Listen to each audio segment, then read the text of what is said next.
দর্শক আপনারা দেখতেই পাচ্ছেন এই মুহূর্তে জ্বলছে ধানমন্ডির সেই ৩২ নম্বর বাড়ি এবং সেখানে চলছে লুটপাট। তো সেখানে লুটপাট করার পর তারপর সেখানে কিন্তু আগুন লাগিয়ে কিন্তু পুড়িয়ে দেওয়া হচ্ছে।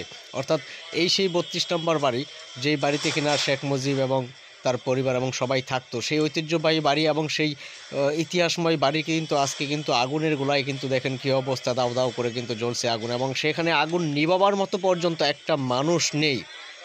তো কর্মফল মানুষ কিভাবে দেখেন, শেখ হাসিনা যে কর্ম করেছে, মানুষ যেভাবে মেরেছে, হত্যা করেছে, সেটার ফল কিন্তু এখন কিন্তু সে কিন্তু নিজে নিজেই পাচ্ছে। অর্থাৎ বাবার স্মৃতিটা পর্যন্ত সে রাখতে পারলো না। এমন সন্তান যেন কাউকে যেন এই দুনিয়াতে যেন না দেয়, যে সন্তান বাবা মায়ের মুখ উজ্জ্বল করতে পারবে না, উল্টা আরও যে সন্তানের কারণে বাবা মায়ের বদনাম হবে, সেসব সন্তান যেন কাউকে যেন আল্লাহ পাক রব্বুল আমিন যেন না দেন।